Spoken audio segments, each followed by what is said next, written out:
Setyembre 1996, sa isang tila payapang babuyan sa lalawigan ng Batangas, isang nakakakilabot na sigaw ang umalingaw-ngaw. Ang pinagmulan ng lahat ay isang malaking makinang panghalo ng pagkain ng baboy o feed mixer na nakatambak lang sa isang sulok ng property. Kalawangin na ito at ipapakilo na sana, ngunit nang buksan ng mga trabahador ang mabigat na takip nito, napaurong sila sa kanilang nakita.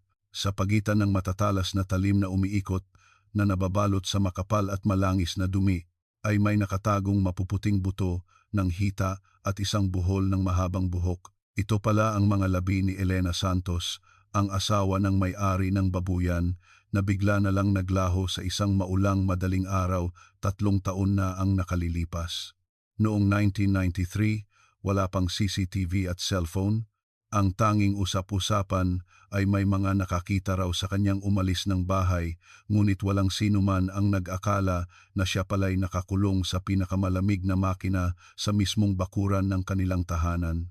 Ang trahedya ng isang babae na muntik nang maibaon sa limot bilang isang kaso ng paglalayas, at ang pagkakakilanlan ng demonyong sa loob ng 3 taon ay araw-araw na dumadaan sa tabi ng makinang iyon na parang walang anumang nangyari, nakangiti at nakikipagtawanan. Ano nga ba ang katotohanang ikinubli ng malakas na buhos ng ulan noong madaling araw na iyon? Ang mensaheng nais iparating ng babaeng sa wakas ay nakalabas mula sa makipot at madilim na makina matapos ang 3 taon. Sisimulan na natin ang kwento ng araw na iyon. Setyembre 23, 1996, kasagsagan ng tirik na araw ng tag-init sa isang babuyan sa Lipa, Batangas. Ang may-ari na si Rico Fernandez ay nakatayo sa harap ng isang lumang bodega at sumesenyas sa mga trabahador. Kailangang palawakin ang babuyan, at para magawa iyon, kailangang alisin muna ang nakaharang na kalumaan. Pinunasan ni Rico ang kanyang pawis at nagsalita, "Pakibaklas na lahat, yang feed mixer sa loob at ibenta na ninyo bilang scrap metal." Ang isang trabahador na si Mang Kiko na nakasuot ng damit trabaho ay inihanda ang kanyang mga gamit at nagtanong, "Boss, gaano na po ba ito katagal? Grabe na ang kalawang o." "Siguro mga 10 taon na. 3 taon nang sira yan, kaya itinambak ko na lang diyan." Sagot ni Rico na parang walang anumang halaga, at pagkatapos ay tumalikod na upang magtrabaho sa bukid.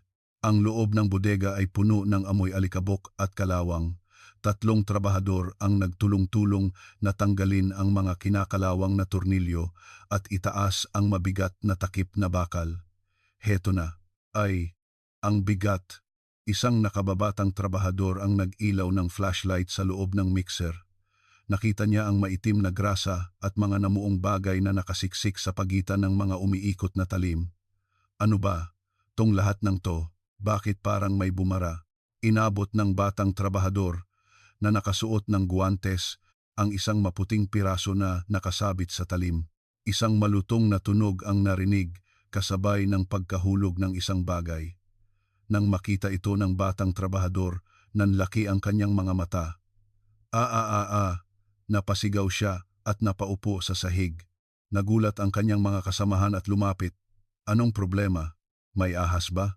"Di doon. Buto ng tao." "Buto ng tao, hindi ba?" Ang gumugulong sa sahig ay malinaw na parang buto ng hita ng tao. Sa tabi nito, may isang buhol ng mahabang buhok na nakapulupot sa mga talim na bakal. "Tawagin niyo ang pulis. Bilis." Si Rico, na nagtatrabaho sa bukid, ay nagulat sa sigaw at patakbong lumapit. Ang mga trabahador ay namumutla at nakatayo sa labas ng bodega. "Anong nangyari? May nasaktan ba?" "Boss, doon sa loob, may tao." Nanginginig na lumapit si Rico sa feed mixer. Nang makita niya ang mga puting piraso ng buto na nakasiksik sa mga kinakalawang na talim, nanlambot ang kanyang mga tuhod. Napaupo siya sa mismong kinatatayuan niya. Bandang 3:00 na ng hapon nang dumating ang mga pulis mula sa Lipa City Police Community Precinct PCP matapos matanggap ang tawag. Naglagay sila ng dilaw na police line at pinigilan ang paglapit ng mga residente. Sakto namang pauwi na mula sa bukid ang biyenan ni Rico, si Aling Flora Reyes, at nakita ang eksena. Nang makita niya ang police car na kumikislap sa harap ng bahay at ang mga taong nagkukumpulan, kinabahan si Aling Flora. Pinigilan niya ang isang dumaraang pulis at nagtanong, "Anong nangyayari? May masama bang nangyari sa bahay namin?" Ngunit nanatiling tahimik at seryoso ang mga pulis. Nakaramdam si Aling Flora ng masamang kutob, napahawak siya sa kanyang batok at biglang nanlabo ang kanyang paningin bago siya bumagsak sa lupa. Agad siyang isinakay sa stretcher ng mga rumesponding 119 paramedics at dinala sa ospital. Alas 5 ng hapon, dumating sa crime scene si Detective Sergeant Marco Villanueva, isang veteranong investigador mula sa Batangas Provincial Police Office. Sa edad na 45, si Detective Villanueva ay may malawak na karanasan sa larangan. Nagsusuot siya ng guwantes at pumasok sa bodega.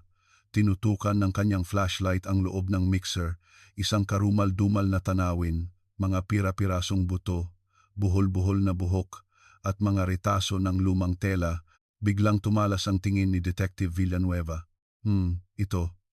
Isang maliit na gintong singsing na nakasiksik sa pagitan ng mga talim ang nakakuha ng kanyang pansin. Inutusan ni Detective Villanueva ang kasamang pulis na si Officer Santos, "Kolektahin niyo ang lahat ng ito, walang ititira.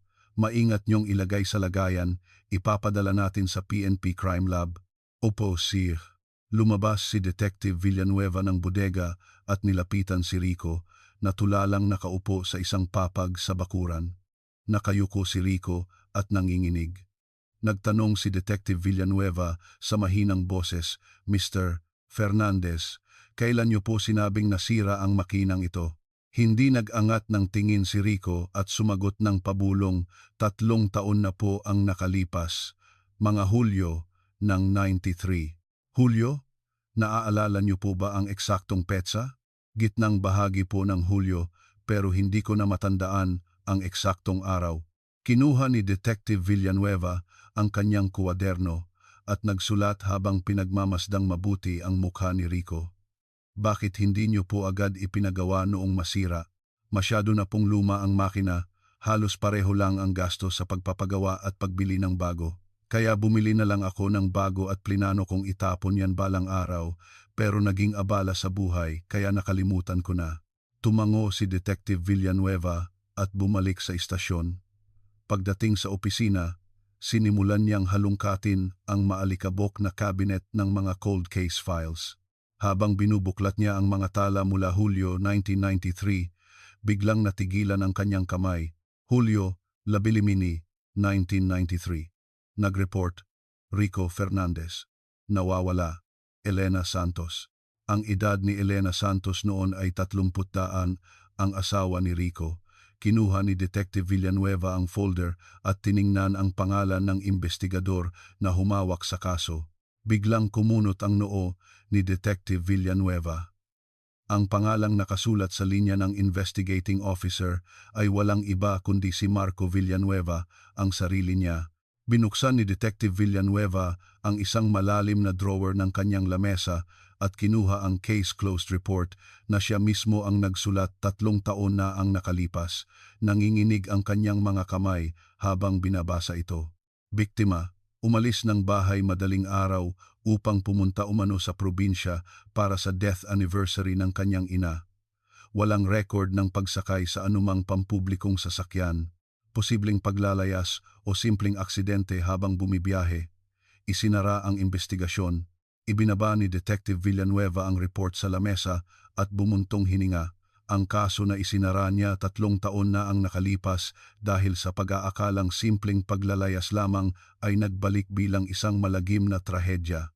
Makalipas ang 2 araw, Setyembre 25, dumating ang resulta ng pagsusuri mula sa PNP Crime Laboratory. Kinakabahang binuksan ni Detective Villanueva ang sobre. Batay sa dental records, ang mga ngipin ay tumutugma sa dental records ni Elena Santos na nawala noong 1993. Dala ang resulta, nagmamadaling nagtungo si Detective Villanueva sa opisina ng hepe. Pumasok siya nang hindi na kumakatok, dahilan para alisin ng hepe ang kanyang salamin at ihagis sa mesa. "Hepe, ang kaso sa feed mixer sa babuyan ay hindi simpleng pagkamatay lang, kailangan nating buksan muli ang investigasyon. Sinulyapan ng hepe ang mga dokumentong inabot ni Detective Villanueva, kumunot ang noo at napailing. Ano ba Marco, 3 taon na ang nakalipas niyan. Baka naman nagbubukas ka lang ng lata ng uod. Alam mo namang magulo ang sitwasyon sa presinto ngayon. Kapag binuhay mo yang mga lumang kaso at pumutok sa media ang isyu ng kapabayaan sa investigasyon, sino ang mananagot ha?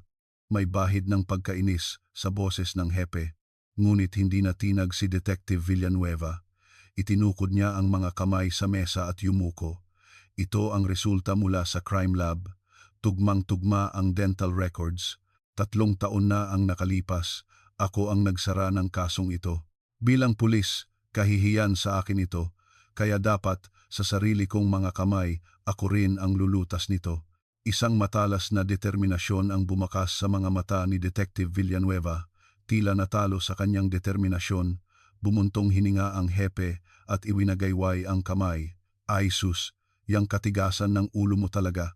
Sige na, sige na. Bumuo ka ng team, gawin mo ang gusto mo. Pero siguraduhin mong tahimik lang, walang ingay. Kung magkakaproblema, siguraduhin mong handa kang magtanggal ng uniforme. Naiintindihan mo? Agad na binuo ang isang Special Investigation Team sa Batangas PPO. Si Detective Villanueva ang team leader, kasama ang mabilis at mahusay na si Officer Leo Garcia at ang metikulosong si Officer Carla Santos.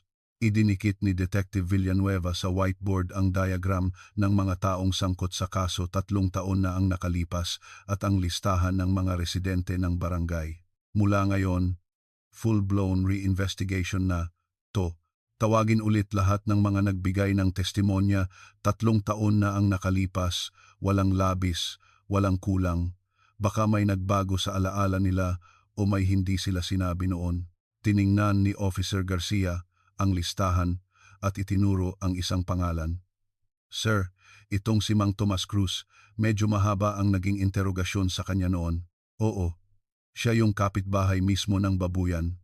Sabi niya, siya raw ang huling nakakita sa biktima noong madaling araw na nawala ito.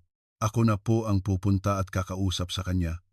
Agad na minaneho ni Officer Garcia ang sasakyan patungo sa bahay ni Mang Tomas sa tabi ng babuyan. Pagdaan sa mga baku-bakong kalsada ng Batangas, narating niya ang bahay ni Mang Tomas na may kakaibang katahimikan. Sa harap ng gate tambak ang mga sulat at bill na halatang ilang araw nang hindi nakukuha. Kinalampag ni Officer Garcia ang gate. Tao po, pulis po, Mang Tomas Cruz. Walang anumang ingay mula sa loob ng bahay. Sumilip siya sa siwang ng bintana, ngunit patay ang ilaw at makapal na ang alikabok sa mga gamit. Nakaramdam si Officer Garcia ng panlalamig sa kanyang likod at kinuha ang kanyang radyo.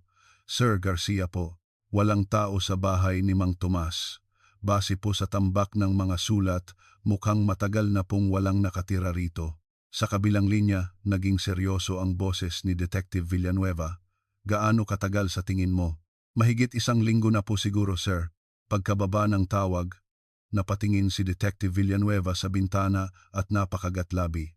Nang gabing iyon, binalikan ni Detective Villanueva ang bodega sa babuyan. Tumayo siya sa harap ng walang lamang feed mixer at tinutukan ito ng flashlight. 3 taon. May isang taong nagtiis sa loob ng malamig na makinang ito sa loob ng 3 taon. Bigla, may narinig siyang mga yabag sa graba sa labas ng bodega. Mabilis na lumingon si Detective Villanueva at sumigaw. Sino yan? Ngunit ang mga yabag ay mabilis na naglaho sa dilim. Muling bumalik ang mabigat na katahimikan sa bodega. Setyembre 27, 1996.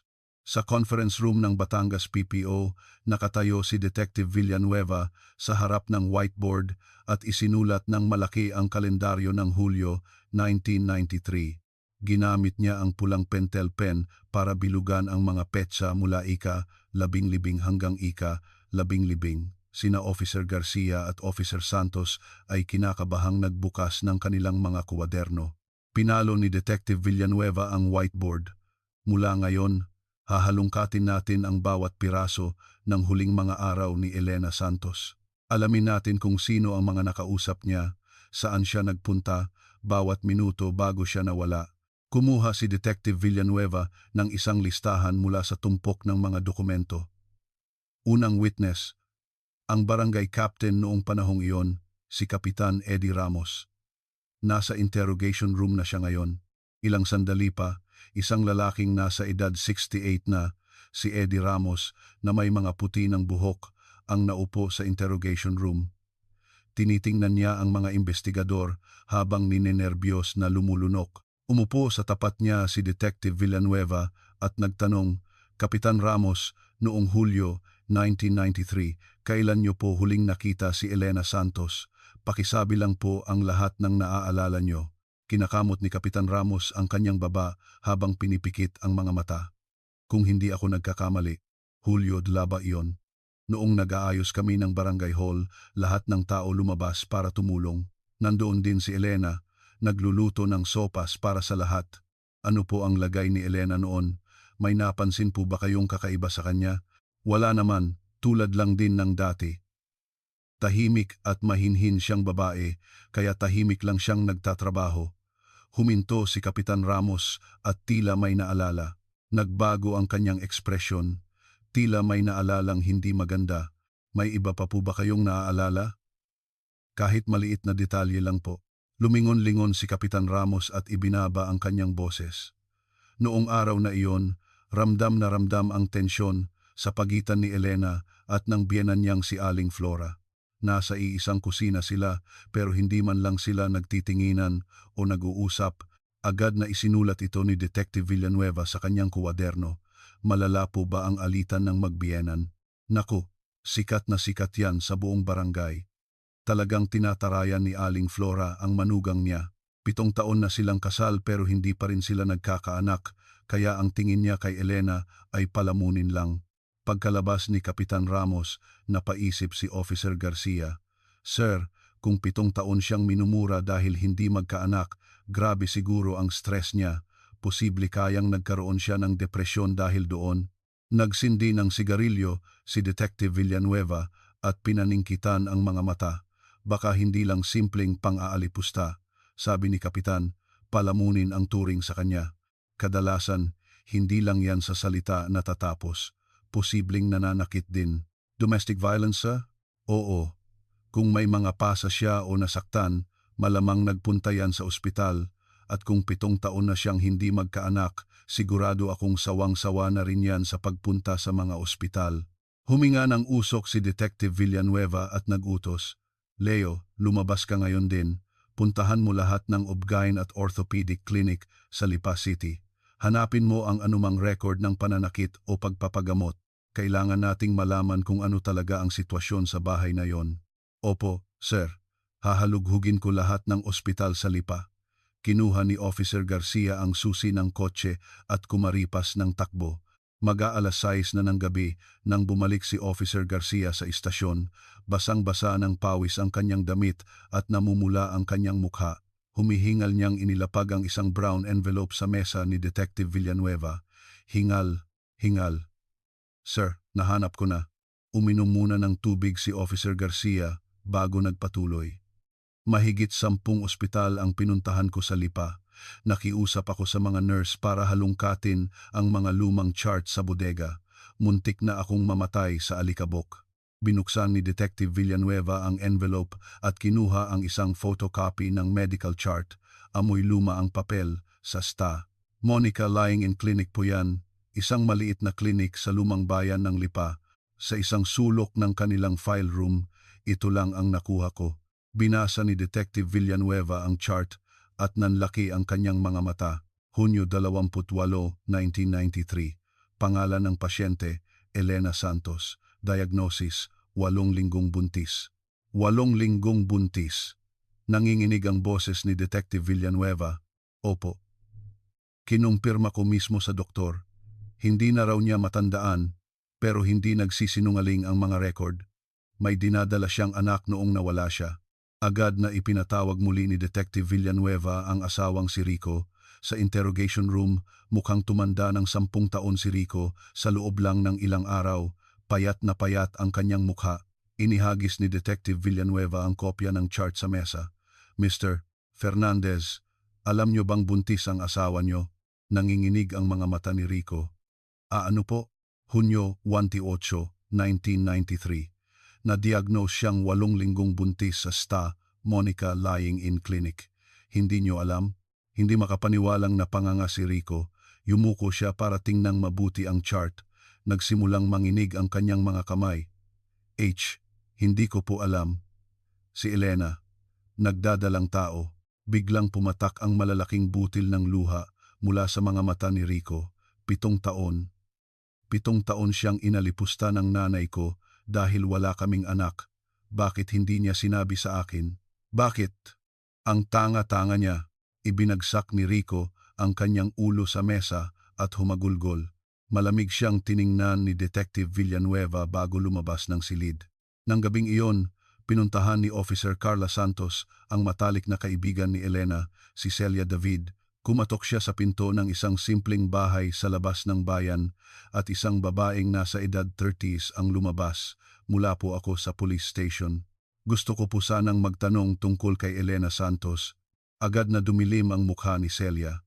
Narinig ko po ang balita na nahanap na ang mga labi niya. Ilang gabi na po akong hindi makatulog. Pasensya na po, pero kailangan po namin ang tulong nyo. Nang makaupo sila sa maliit na sala, diretsahang nagtanong si Officer Santos, alam niyo po bang buntis si Elena? Pinaglaruan ni Celia ang tasa ng tsaa at tumango. Opo, alam ko po.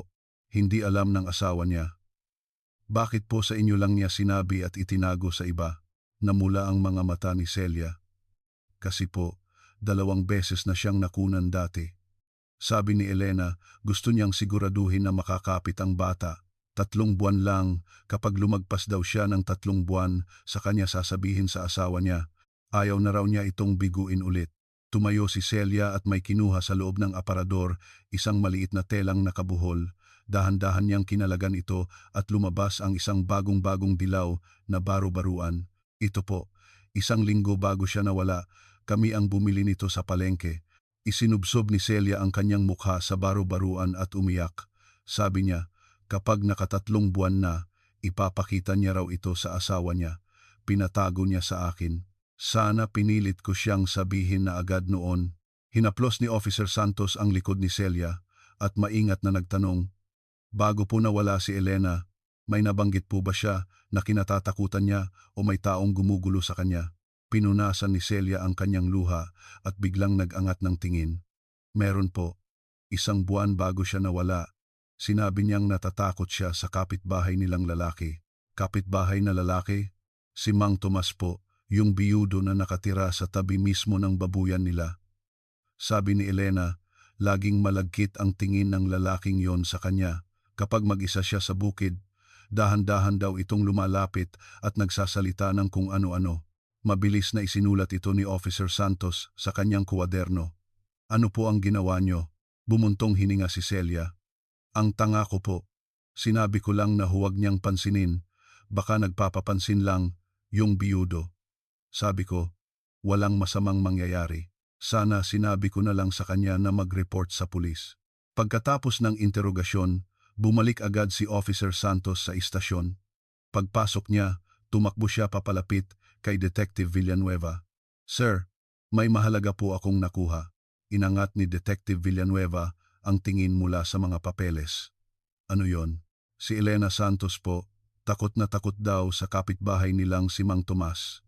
1 buwan bago siya nawala, nagrereklamo na raw siya na laging tinitingnan at kinakausap siya ni Mang Tomas, kaya natatakot siya. Kumibot ang kilay ni Detective Villanueva, stalking. Saglit siyang nag-isip, napahawak sa baba at biglang tumayo patungo sa file cabinet. Sa ugali ni Elena, kung ganoon siya katakot, posibleng pumunta yan sa presinto para mag-report. Kailangan kong tingnan ulit ang mga logbook noon. Kinuha ni Detective Villanueva ang maalikabok na logbook ng 1993 at inilatag sa mesa. Maingat niyang binasa ang mga entry bago ang Hulyo 15, ang araw ng report ng pagkawala. Natigilan ang kanyang daliri sa petsang Hulyo 7, Hulyo 7, 1993, 2 p.m. Elena Santos, dumating sa Lipas City, PCP. Humihingi ng konsultasyon tungkol sa kanyang kaligtasan, ngunit pinauwi dahil may rumesponding pulis sa isang insidente ng gulo sa lugar. Nagsimulang manginig ang mga kamay ni Detective Villanueva. Noong Hulyo 1993, sa araw na iyon, ang duty officer sa Lipa City PCP ay walang iba kundi siya. Biglang tumayo si Detective Villanueva, lumapit sa bintana at nagsindi ng sigarilyo. Hindi sumunod ang kanyang kamay habang sinisindihan ang lighter. Ang babaeng pinauwi niya dahil abala siya ay si Elena Santos, ang babaeng posibleng humihingi ng tulong para iligtas ang kanyang buhay ay siya mismo ang nagtaboy. Napakagatlabi si Detective Villanueva at nanumpa. Sa sarili kong mga kamay, huhulihin ko ang salarin. Nang gabing iyon, tinitigan ni Detective Villanueva ang testimonya ni Mang Tomas mula 3 taon na ang nakalipas na para bang gusto niyang tunawin ito. Hulyo 14, 1993, mga 4 a.m. Lumabas ako para umihi, nakita ko si Elena Santos na may dalang balutan at naglalakad papunta sa direksyon ng sakayan ng bus. Dahil sa testimonya na ito, ang direksyon ng investigasyon ay napunta sa paglalayas kung kasinungalingan ito, kung si Mang Tomas ang salarin. Kinabukasan, bigla ang pinasok ni na Detective Villanueva at Officer Garcia ang bahay ni Mang Tomas. Sinipa nila ang gate at pumasok, ngunit wala pa ring tao sa loob. Alikabok at mga sulat lang ang sumalubong sa kanila. "Sir, mukhang tumakas na ang gagong to. Nakahalata na siguro." Lumingon-lingon si Detective Villanueva sa bakuran at umiling. "Huwag muna tayong magpadalos-dalos. Magtanong-tanong pa tayo sa paligid." Pagbalik sa istasyon, sinimulan ng team na halungkatin ang nakaraan ng mga suspek. Biglang sumigaw si Officer Garcia habang nakatingin sa computer. "Sir, itong si Rico Fernandez, akala ko malinis, may record pala." Itinuro niya ang military service record ni Rico. 1982. Lasing sa loob ng barracks, binugbog ang kasamahang sundalo. Kinulong ng 15 araw. Lasing na lasing daw noon. Tinitigan ni Detective Villanueva ang monitor. Nambubugbog kapag lasing. May ugali siyang ganyan. Nagsalubong ang mga braso ni Detective Villanueva habang nag-iisip. Ang bisyong yan, hindi madaling mawala. Kung nananatili pa rin ang ugaling manakit kapag lasing, hindi natin maaaring isantabi ang posibilidad ng domestic violence. Hindi pa tuluyang absuelto si Rico. Bantayan niyo pa rin. Noon din, isang residente mula sa kanilang barangay, si Ji Hong, ang kusang pumunta sa istasyon. Pumasok siya sa opisina ng mga investigador at hinanap si Detective Villanueva. "Detective, may gusto po sana akong sabihin." Dinala siya ni Detective Villanueva sa isang interview room. Lumingon-lingon si Ji Hong at ibinaba ang boses. "Si Rico, kapag nalalasing yan, nag-iiba ang takbo ng isip. Alam yan ng lahat sa amin. Nakita niyo na po ba mismo? Minsan, nakita naming pumasok si Elena sa bukid na may pasa sa mata, halos hindi niya maiangat ang ulo niya habang nagtatrabaho dahil sa pasa." Mabilis na isinulat ito ni Detective Villanueva. Agad namang pinuntahan muli ni Officer Santos si Celia para kumpirmahin ito, ngunit mariin itong itinanggi ni Celia. "Hindi po totoo yan," sabi ni Elena. Kahit masungit ang asawa niya, hinding-hindi raw siya nananakit. Si Elena mismo ang nagsabi sa akin yan. Ano po? Yung pasa sa mata niya. May residente pong nakakita. Ayon po, naipit daw siya ng pinto ng kulungan ng baboy habang nag-aayos. Si Elena mismo ang nagsabi. Totoo po yan. Magkasalungat ang mga testimonya. May isang nagsisinungaling o nagkakamali. Huling sinuri ng team ang alibi ni na Aling Flora at Rico. Isinulat ni Officer Garcia ang timeline sa whiteboard. Aling Flora, Hulyo 14, 7 p.m. hanggang 10 p.m. nasa meeting ng samahan sa barangay. 11 miyembro ang nagkumpirma. Solid po ang alibi niya. Si Rico naman, umalis ng bahay 3:30 a.m., sumakay ng truck ng kooperatiba sa kanto. Mula 4 a.m. hanggang 8 a.m., nasa Katayan siya at nagtatrabaho. 2 kasamahan niya ang nagpatunay. Walang butas sa oras niya. Napasabunot si Detective Villanueva. Ang biyenan at ang asawa, parehong perpekto ang alibi, tila bumalik sa simula ang investigasyon. Isang nakabibinging katahimikan ang bumalot sa opisina. Nang gabing iyon bandang 9:00, habang lahat ay pagod na at naghahandang umuwi, biglang tumunog ng malakas ang telepono sa opisina. Sinagot ito ni Detective Villanueva. "Hello, Homicide Division. Detective Villanueva speaking." "Detective, taga rito po ako sa barangay nila. Yung bahay po na pinuntahan nyo kaninang umaga, yung bahay ni Mang Tomas." Nanlaki ang mga mata ni Detective Villanueva. "Opo, anong meron? Napadaan po ako ngayon. Nakita ko pong bukas ang ilaw sa kwarto niya. Mukhang may tao po sa loob." Biglang tumayo si Detective Villanueva. Dinampot niya ang kanyang jacket at sumigaw sa mga kasamahan. "Lahat, labas. Nagpakita na si Mang Tomas. Puntahan natin ngayon din." Kasabay ng sigaw ni Detective Villanueva, nagtakbuhan palabas ng opisina ang mga investigador. Sa gitna ng kadiliman, binasag ng sirena ng police car ang katahimikan ng gabi sa Batangas. Bandang 10:00 na ng gabi nang palibutan ng mga pulis ang bahay ni Mang Tomas. Ngunit sa kasamaang palad, patay na ang ilaw sa loob at mahigpit na nakasara ang gate. Sumilip si Officer Garcia sa pader at bumulong, "Sir, walang ingay. Baka tulog na o nagkukunwaring walang tao." Tinitigan ni Detective Villanueva ang nakasarang gate at nagngit-ngit. "Kung pipilitin nating pasukin yan, baka magkaproblema tayo sa ebidensya mamaya." Tinanggal na niya ang mga sulat, kaya sigurado tayong nasa loob siya. "Bantayan natin ang lahat ng labasan at mag-abang. Lalabas din, yan pagsikat ng araw." Tahimik na nag-abang ang mga investigador, gising buong magdamag. Kinabukasan, 9 a.m., sa harap ng mga pulis na buong gabing nag-abang, bumukas ang gate. Lumabas si Mang Tomas, isang lalaking nasa 58 anyos, nag-inat at kalmadong naglakad papunta sa kanyang hardin. Sumenya si Detective Villanueva kay Officer Garcia at sabay silang pumasok. "Mang Tomas Cruz, andyan po ba kayo?"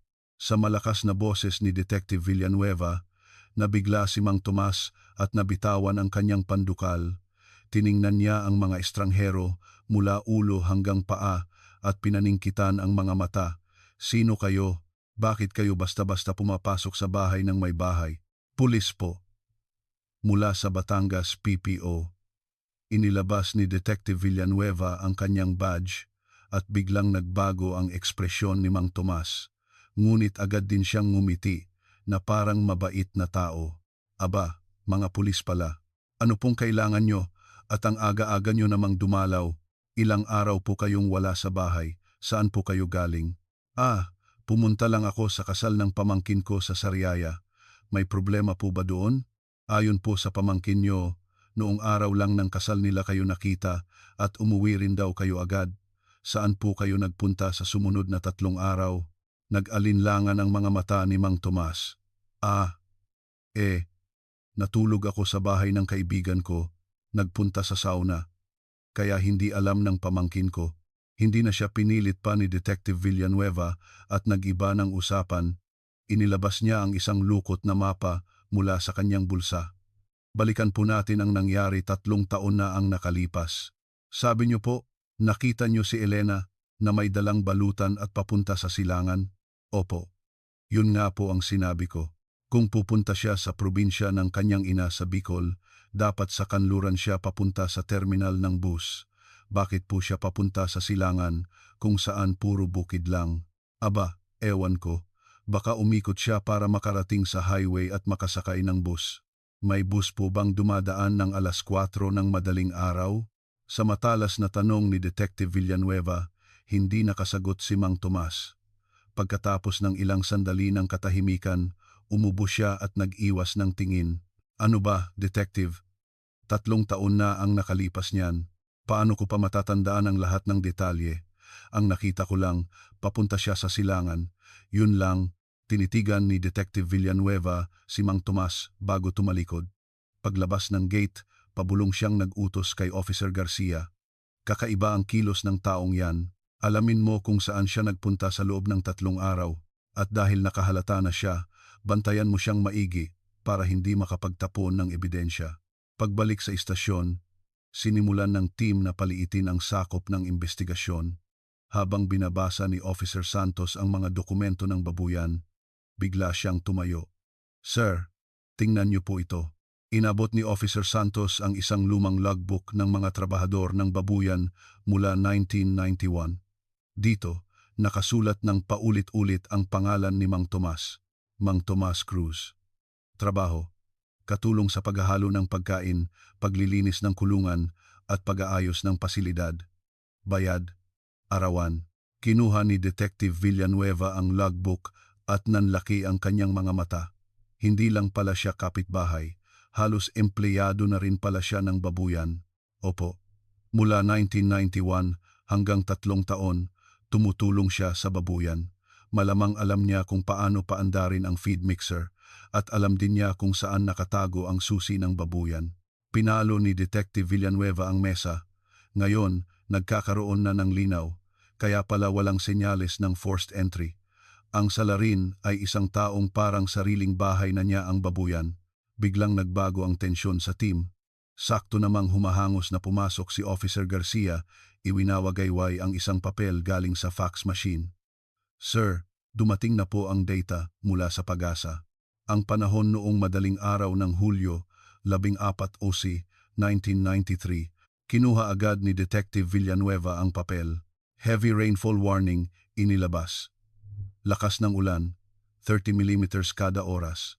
May kasamang pagkulog at pagkidlat." Napatawa nang mapakla si Detective Villanueva. 4:00 ng madaling araw, halos wala kang makita sa lakas ng ulan, pero nakita niya raw ang isang tao at malinaw pa na may dala itong balutan. Sinungaling ang isang to. Lahat ng ebidensya ay tumuturo kay Mang Tomas, isang taong pamilyar sa babuyan, nag-i-stalk sa biktima at gumawa ng peking alibi. Ngunit wala pa ring matibay na pisikal na ebidensya. Nang gabing iyon, 9:30 p.m., mula sa kanyang pinagtataguan sa damuhan malapit sa bahay ni Mang Tomas, nagsalita sa radyo si Officer Garcia. Nagmamadali ang kanyang boses. "Cheska, sir, may nangyayari." Lumabas si Mang Tomas sa likod bahay. Mula sa istasyon, hinawakang mahigpit ni Detective Villanueva ang radyo. Anong ginagawa niya? Nagsisiga po siya sa isang drum at may dala siyang itim na plastic bag, mukhang may susunugin. Biglang tumayo si Detective Villanueva. Ang pagsusunog ng isang bagay sa kalaliman ng gabi pagkatapos ng interogasyon ng pulis ay isang malinaw na pagtatangkang magtago ng ebidensya. Hindi pwede. Kailangan nating pigilan bago maubos yan. Lahat, punta na doon. Mabilis na umarangkada ang mga sasakyan ng pulis. Pagdating sa lugar, nakita ni Detective Villanueva ang apoy na umaangat mula sa likod bahay. "Leo, pasukin nyo na! Apulahin nyo ang apoy!"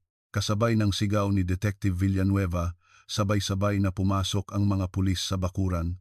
Gulat na gulat si Mang Tomas at napaatras. "Sino kayo? Anong ginagawa nyo sa bahay ko?"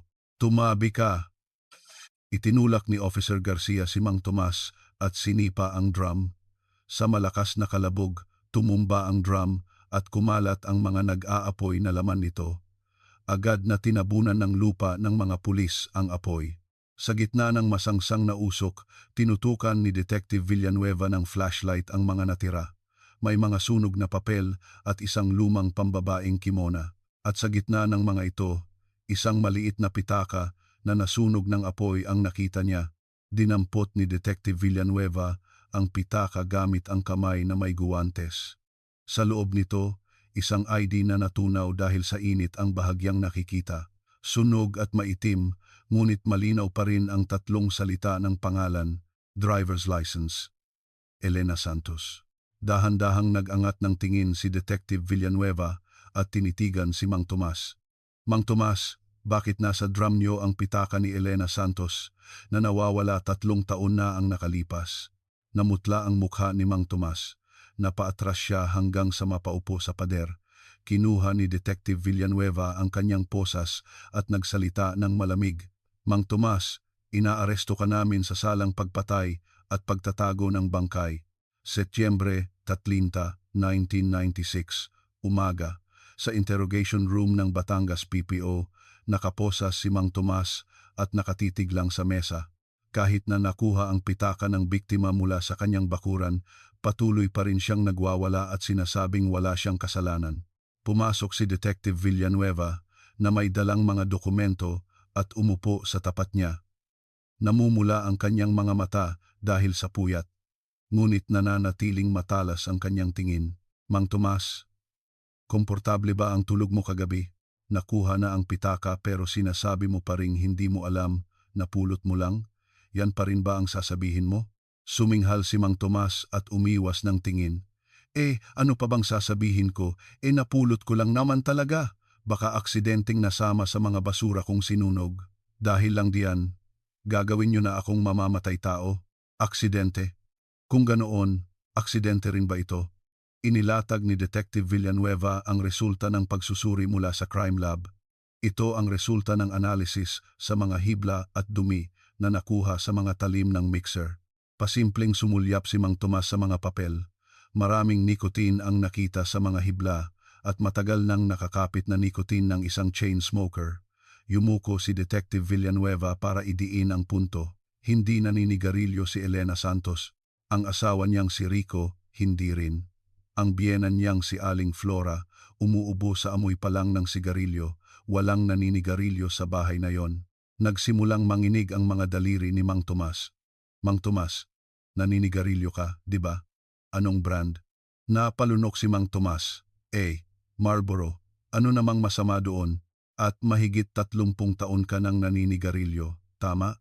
Ang nicotine na nakuha sa mixer, tugmang-tugma sa brand ng sigarilyong hinihit-hit mo. Ebidensya, yan na hinawakan mo ang loob ng makinang yon. Dati, noong tumutulong ako sa babuyan, baka naninigarilyo ako habang nagtatrabaho kaya pumasok doon. Anong ebidensya ng pagpatay diyan? Nagwawalang sigaw ni Mang Tomas. Noon, bumukas ang pinto at pumasok si Officer Santos. May dala siyang isang transparent evidence bag. Sir, ito po ang resulta ng search warrant sa loob ng aparador sa kwarto niya. Sa ilalim ng mga medyas, may nakita kaming maliit na kahon. Inilapag ni Officer Santos ang bag sa mesa. Sa loob, may isang lumang suklay na pambabae at isang puting panyo. Sa gilid ng panyo, may nakaburdang inisyal na E.S. Kay Elena Santos. To, di ba? Bakit ang isang lalaki, isang kapitbahay, ay magtatago ng suklay at panyo ng isang dalaga sa drawer ng kanyang mga underwear? Nagbago-bago ang kulay ng mukha ni Mang Tomas. Isinara niya ang kanyang bibig at hindi nagsalita. Sumunod na pumasok si Officer Garcia, bumulong kay Detective Villanueva at nag-abot ng isang papel. Ito ang resulta ng pagbuo sa mga nasunog na papel mula sa drum. Binasa ito ni Detective Villanueva, ngumiti ng malamig, at ipinakita kay Mang Tomas. Mang Tomas, ang sipag mo naman, nagsusulat ka pa pala ng diary. Nanginginig ang mga mata ni Mang Tomas. Sa mga nabuong piraso ng diary, may mga petsa mula Hulyo 1993 at ilang mga salita. Buntis ang babaeng iyon, hindi na talaga pwede. Sabi niya, sasabihin na niya sa asawa niya. Anong ibig sabihin nito? Buntis. Hindi na talaga pwede. Ano ang hindi pwede? Napayuko si Mang Tomas. Isang mahabang katahimikan ang bumalot sa silid. Bigla, nag-angat ng tingin si Mang Tomas. May galit sa kanyang mga mata. Sige, sasabihin ko na ang lahat. Oo, gusto ko si Elena. Mag-isa ko siyang minahal. Krimen ba yon? Kaya mo siya pinatay? Hindi. Hindi ko siya pinatay. Saksi lang ako. Saksi na naman. Ang totoong salarin, iba. Ang nakita ko noong madaling araw na iyon ay hindi si Elena na mag-isang umalis. Tumalsik ang laway ni Mang Tomas habang sumisigaw. Ang biyenan niyang si Aling Flora. Yung matandang yon, sinasabunutan niya si Elena habang kinaladkad papunta sa babuyan sa gitna ng ulan. Natakot lang ako kaya hindi ako nagsalita. Ayokong makialam sa gulo ng pamilya nila. Tumalas ang tingin ni Detective Villanueva. Si Aling Flora ang kumaladkad sa manugang niya. Pananagutan mo yang sinasabi mo? Kitang-kita ng dalawang mata ko. Galit yung matandang yon sa manugang niya kaya niya pinatay. Agad na inutusan ni Detective Villanueva si Officer Santos. I-check nyo ulit ang alibi ni Aling Flora bawat minuto. Kung may butas, i-report nyo agad.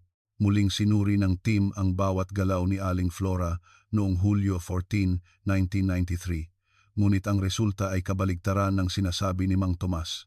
Patakbong bumalik si Officer Garcia. Sir, perpekto ang alibi ni Aling Flora. Natapos ang meeting nila ng 10 PM at dahil sa heavy rainfall warning, nagpalipas sila ng gabi sa barangay hall. 5 saksi ang nagsabing madaling araw na ng alas 5, sila umuwi noong tumila na ang ulan. Bumalik si Detective Villanueva sa interrogation room. Inihagis niya ang report sa harap ni Mang Tomas.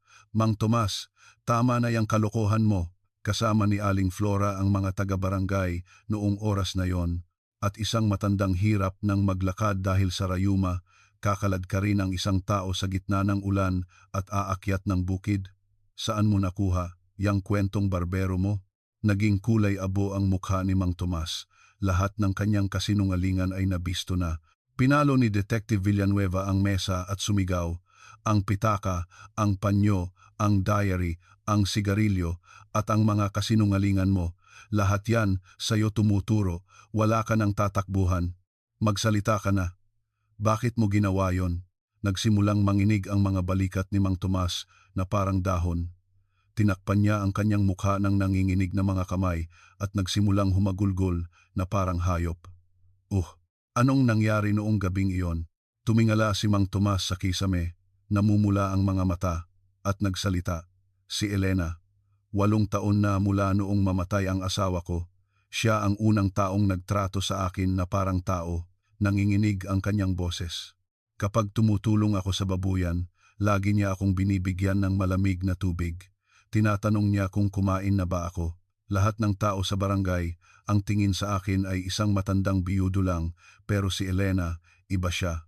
Kaya ka nagkaroon ng masamang balak, hindi ko namalayan, nahulog na ang loob ko sa kanya. Minsan, naglakas loob akong umamin. Sabi ko, mas aalagaan ko siya kaysa kay Rico na masungit, pero tinanggihan niya ako. Wag na raw akong magsalita ng ganoon ulit. Kinagat ni Mang Tomas ang kanyang labi. Susuko na sana ako. Pero isang araw, sa likod ng bodega, narinig ko siyang nagsasalita mag-isa. Hinahaplos niya ang tiyan niya at sinasabing, Anak, 3 buwan lang sasabihin na ni nanay sa tatay mo. Narinig mo na buntis siya? Opo. Noong sandaling yon, nagdilim ang paningin ko. Kapag nagkaanak na sila, hinding-hindi na magiging akin si Elena. Halos mabaliw ako sa isiping yon. Bumuntong hininga si Mang Tomas habang inaalala ang gabing iyon. Madaling araw ng Hulyo, Labantahanit, 1993. Malakas ang buhos ng ulan pero hindi ako makatulog. Nakita ko sa bintana na umalis si Rico para magtrabaho. Pagkatapos ng mga 30 minuto, nakita kong lumabas si Elena na may dalang balutan, kaya kumuha ako ng payong at hinabol siya. Sabi ko, umuulan, magkape ka muna. Dahil kapitbahay lang naman ako na tumutulong sa kanila, hindi siya naghinala at sumama sa loob ng bahay ko. Kinuyom ni Detective Villanueva ang kanyang mga kamao. Anong ginawa mo sa loob? Habang nagtitimpla ako ng kape, nagmakaawa ulit ako sa kanya. Wag na siyang umalis. Sa akin na lang siya. Nagalit si Elena. Sabi niya, nagkakamali ako ng inaakala. Tatayo na sana siya para umalis. Tumulo ang luha mula sa mga mata ni Mang Tomas. Hindi ko siya pwedeng paalisin kaya hinawakan ko ang braso niya. Pumiglas siya at itinulak ako. Pero nawalan siya ng balanse at tumumba at tumama ang ulo niya sa kanto ng mesa. Tila umalingaw-ngaw ang tunog ng pagtama sa loob ng silid. Dugo, ang daming dugo. Niyugyog ko siya pero hindi na siya gumising. Natakot ako. Sa labas, kumukulog at bumubuhos ang ulan. Kaya dinala mo siya sa babuyan? Opo. Binuhat ko siya papunta sa kulungan. Ang tanging nasa isip ko ay itago siya kung saan walang makakakita. Naalala ko yung feed mixer. Dahil alam ko kung paano yon ayusin, binuksan ko ang takip, inilagay siya sa loob, at pinutol ko ang mga kable ng motor para walang sinuman ang makapagbukas nito. Napapikit si Detective Villanueva at bumuntong hininga. Sumikip ang kanyang dibdib sa pag-iisip sa sinapit ng biktima na 3 taon na nakakulong sa makipot at malamig na makinang iyon. At pagkatapos, sa loob ng 3 taon, Normal kang tumulong sa babuyan sa tabi mismo ng makinang yon. Walang sagot si Mang Tomas. Humahagulgol lang habang nakasubsob ang ulo sa mesa. Karapat-dapat akong mamatay. Hindi ko kayang itapon ang mga gamit ni Elena, kaya itinago ko ang pitaka at panyo niya. Tumayo si Detective Villanueva at nagsalita ng malamig. Ang baluktot mong pag-iisip ang sumira sa buhay ng isang babae at sa kaligayahan ng isang pamilya. Habang buhay mong pagbabayaran ang kasalanan mo sa kulungan. Pinatay ni Detective Villanueva ang recorder at sumenyas kay Officer Santos. Ikulong si Mang Tomas para sa kasong pagpatay at pagtatago ng bangkay. Ilagay sa selda. Habang kinakaladkad ng mga pulis si Mang Tomas palabas, bumuga ng isang mahabang hininga si Detective Villanueva. Sa wakas, ang katotohanang nakabaon sa loob ng 3 taon ay lumabas na sa liwanag. Oktubre 15, 1996. Sa Lipa City Regional Trial Court, Branch 302. Nakaposas at nakayuko si Mang Tomas sa upuan ng akusado. Sa hanay ng mga manonood, magkatabing nakaupo ang asawang si Rico at ang kaibigang si Celia. Tumayo ang piskal at sa mahinahong boses ay binasa ang mga sakdal. Ang akusadong si Tomas Cruz noong madaling araw ng Hulyo 14, 1993 ay inakit ang biktimang si Elena Santos sa kanyang bahay at malupit na pinatay. Pagkatapos, itinago niya ang bangkay sa feed mixer ng babuyan at sinadyang putulin ang mga kable ng motor upang magmukha itong sira. Itinaas ng piskal ang mga ebidensya sa hukom at nilakasan ang boses. Sinasabi ng akusado na hindi niya sinasadya ang krimen, ngunit ang pagtatago niya sa bangkay at ang kalmadong pagtatrabaho sa tabi ng pinangyarihan sa loob ng 3 taon ay malinaw na masamang pagtatangka na pagtakpan ang krimen at isang gawain laban sa sangkatauhan. Biglang tumayo ang public attorney ni Mang Tomas. Ang akusado po, dahil sa matinding pagmamahal sa biktima, ay hindi na kontrol ang kanyang emosyon na humantong sa isang pagtatalo at di sinasadyang krimen. Hindi po ito isang planadong pagpatay. Tiningnan ng hukom ang mga dokumento. Piskal, wala bang karagdagang kaso tungkol sa pagkamatay ng dating asawa ng akusado, si Kim Bok-sun? Mahirap na pong kasuhan dahil 8 taon na ang nakalipas at walang direktang medical o autopsy records. Ngunit, isusumite po namin ang psychiatric consultation records ng kanyang dating asawa bilang reference. Dahan-dahang binasa ng hukom ang mga record. Ikinukulong ako ng asawa ko at hindi pinapalabas. Pakiramdam ko, isang araw, sasaktan niya ako. Isinara ng hukom ang folder at malamig na tiningnan si Mang Tomas. Ang mapilit at marahas na pag-uugali ng akusado ay malinaw na nakita sa kaso ng pagkamatay ng dati niyang asawa at sa kasong ito. Sumunod na taon, Pebrero 1997, inilabas ang hatol. Sa ngalan ng batas, ang akusadong si Tomas Cruz ay hinahatulan ng 15 taong pagkakakulong. Nanatiling tahimik si Mang Tomas, bagsak ang mga balikat. Hindi na umapela ang prosekusyon at ang depensa, kaya naging pinal ang hatol. Pagkatapos ng paglilitis, habang papalabas ng korte si Rico, tinawag siya ng piskal. Mr. Fernandez, sandali lang po. May sasabihin po ako sa inyo. Tumingin si Rico sa piskal na may blankong ekspresyon. Nakasaad po sa opisyal na record ng kaso, ang asawa niyo po ay 8 linggong buntis noong siya ay nawala. Nanigas ang mukha ni Rico. May anak po kami? Opo. Dahil sa mga nakaraang pagkalaglag, plinano niyang hintaying lumagpas ng 3 buwan bago sabihin sa inyo. Walang imik na yumuko si Rico at lumabas ng korte. Huminto siya sa dulo ng pasilyo, isinandal ang noo sa pader at tahimik na umalog ang mga balikat. Mula noon, itinigil na ni Rico ang pagtatrabaho sa babuyan, nakalimutan na niyang pakainin ang mga baboy, at araw-araw na lang siyang umiinom, nabubuhay na parang patay. Makalipas ang 1 linggo, nakalabas na ng ospital si Aling Flora at umuwi. Suot ang tungkod, pumasok siya sa bakuran at dumiretso sa lugar kung saan dating nakatayo ang bodega. Giniba na ang bodega para sa investigasyon at isang bakanting lote na lang ang natira. Napaupo si Aling Flora sa lupa at hinampas ito habang humahagulgol. Elena, Kasalanan ko to, anak. Ako ang pumatay sa'yo. Umalingaw-ngaw ang paos na boses ni Aling Flora sa bakanting bakuran. Kung hindi sana kita pinahirapan ng ganoon, hindi ka sana tumakas sa gitna ng ulan noong madaling araw na iyon. Kung ganoon, hindi sana kayo nagkita ng baliw na iyon. Dumating ang tawag mula sa pulisya para kunin na ang mga labi. Ilang maliliit na piraso ng buto lang ang nakuha mula sa mixer. Tinipon ni Aling Flora ang mga natirang buto at isang dakot ng buhok at gumawa ng isang maliit na puntod sa isang maaraw na lugar sa likod ng kanilang bukid. Mula noon, umulan man o umaraw, araw-araw niyang dinadalaw ang puntod.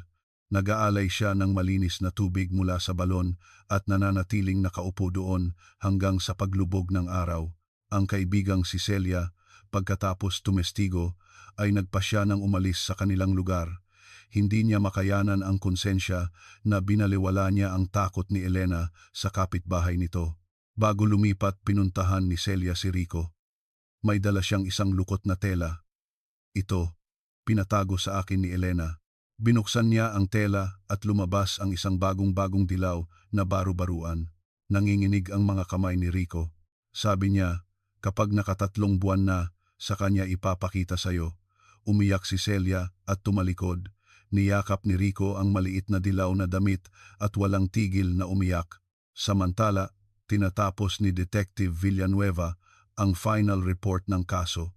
Sa huling pahina, idiniin niya ang kanyang panulat at nagsulat ng isang talata. Noong Hulyo 7, 1993, ang biktima ay humingi ng tulong sa Lipa City PCP ngunit pinauwi ng duty officer.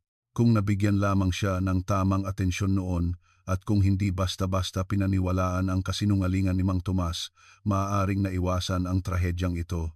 Ibinaba ni Detective Villanueva ang panulat at saglit na pumikit. Ito ang kanyang pag-amin sa sariling pagkukulang.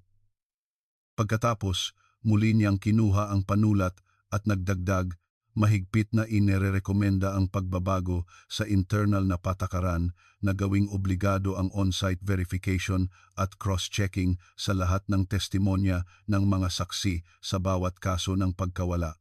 Ang lupaing katabi ng babuyan na nakapangalan kay Elena ay legal na naipamana kay Rico, ngunit ibinenta niya ito sa murang halaga.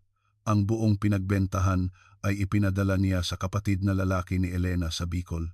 Sa kabilang linya, nagtatakang nagtanong ang kapatid ni Elena, "Bayaw, bakit ang laking pera nito? Dapat sa'yo, to." "Kuya, para kay Elena yan, kaya sa pamilya niyo na yan. Wala akong karapatan diyan, pasensya na." Ibinaba ni Rico ang telepono. Ginamit ng kapatid ni Elena ang pera para bilhan siya ng isang espasyo sa isang columbarium na tanaw ang dagat ng Bicol.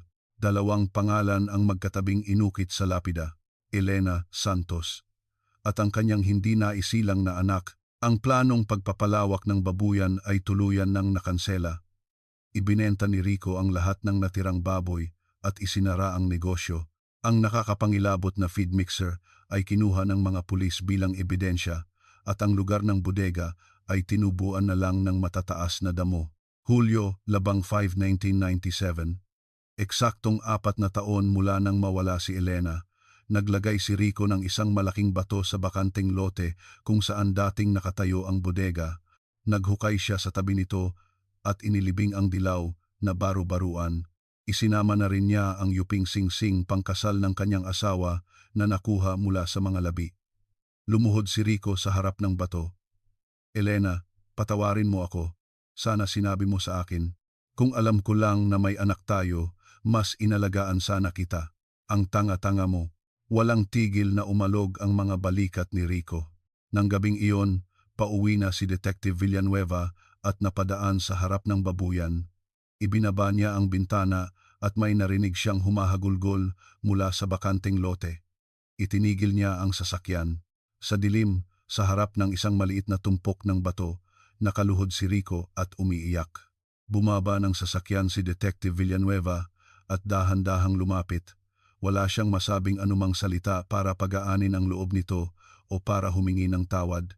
Tahimik lang siyang tumayo sa likod ni Rico at yumuko rin. Ang malamig na hangin ng gabi ay dumampi sa kanilang mga damit. Sumunod na taon, ang abandonadong bahay ni Mang Tomas ay na-foreclose. Binili ito ng isang taga-ibang lugar, giniba at tinamnan ng mga puno ng kalamansi. Pagkalipas ng isang taon, wala nang nakakaalala na isang malupit na kriminal ang dating nakatira doon. Si Officer Carla Santos, ang pinakabatang miyembro ng team, ay nag-aayos ng mga lumang cold case files. Mula sa pagitan ng mga naninilaw na papel, isang 2x2 picture ang nahulog. Pinulot niya ito at nakita ang nakangiting mukha ni Elena Santos. Matagal niyang tinitigan ang malinaw na mga mata nito sa litrato. Magpahinga ka na ng payapa. Pabulong na sabi ni Officer Santos habang maingat na inilalagay ang litrato sa pinakaunahan ng folder. Sa kanto ng barangay kung saan naroon ang babuyan, nakatayo pa rin ang isang luma at kinakalawang na waiting shed para sa sakayan ng jeep. Kapag umupo ka sa bench nito, makikita mo ang luntiang mga burol sa silangan at ang malawak na dagat sa kanluran. Noong Hulyo 14, 1993, sa isang madaling araw na puno ng kulog at kidlat, isang 32 taong gulang na babae na sinusubukang protektahan ang sanggol sa kanyang sinapupunan at nais lamang makarating sa probinsya ng kanyang ina, ay hindi kailanman nakarating sa sakayang ito. Salamat po sa pagsama ninyo sa akin hanggang sa dulo ng kuwentong ito. Kung mag-iiwan kayo ng komento na salamat sa kwento, malaking tulong po iyon. Nawa'y mapuno rin ng liwanag at kapayapaan ang inyong araw. Huwag po kalimutang mag-subscribe at i-like ang video. Salamat po.